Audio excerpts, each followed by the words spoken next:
In the United States, the average woman makes 77 cents to the dollar of her male counterpart.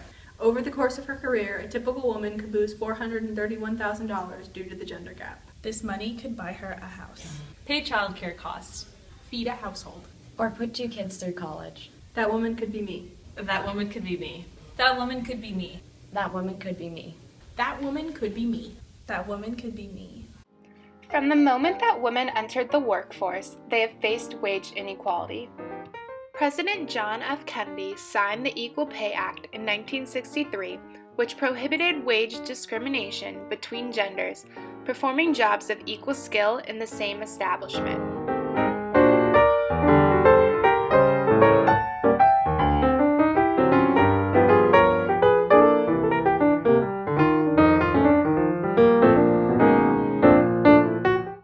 Since then, the wage gap has decreased dramatically from 60 cents to the dollar in the post-World War II era. However, it has flatlined at about 77 cents in the recent decade.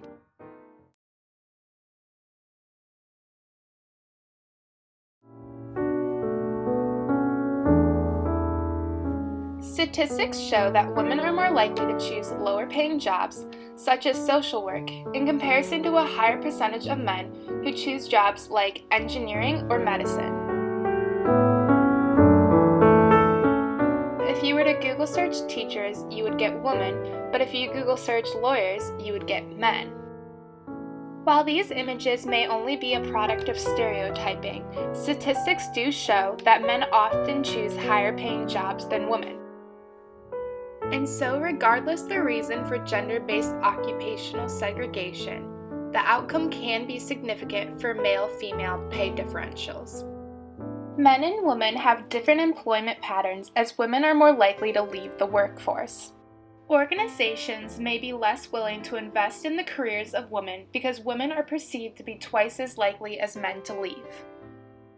In order to balance both work and family, as women statistically more often do than men, women tend to work for smaller organizations, which may lead to shorter hours and lesser pay. In the early 1970s, Leanne Kjorps sat down in a lecture hall filled with men at Northeastern University. Her professor looked around and said, "I see women in the classroom. I don't believe women have any business in engineering, and I'm going to personally see that you all fail." While blatant sexism like this hardly exists today, biasm is still prevalent in many institutions, and many economists tend to focus on occupational choice and work experience as factors for the gap, covering the gender-based discrimination that still exists today.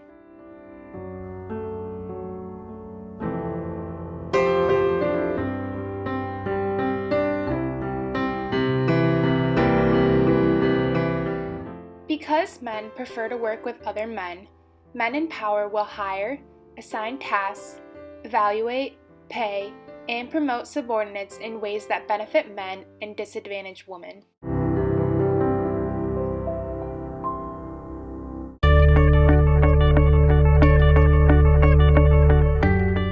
From the beginning of his campaign for the 2008 election, President Obama has been a huge advocate for equal pay.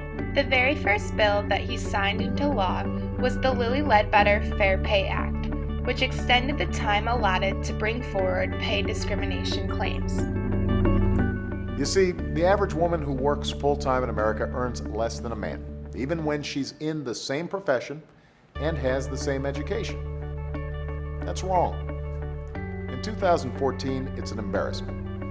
Women deserve equal pay for equal work.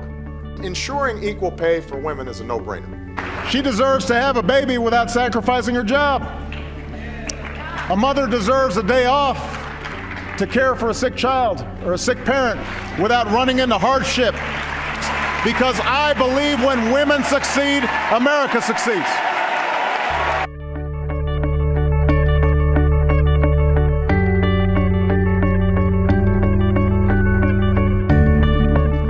America deserves a Congress that doesn't just talk about supporting working families, but actually supports working families. And while we're waiting for Congress, a lot of Americans are saying we're just going to go get stuff done on our own. You've got mayors and state legislators and governors that are moving forward, passing paid leave, raising their state's minimum wage, ending pregnancy discrimination. And business leaders are joining them.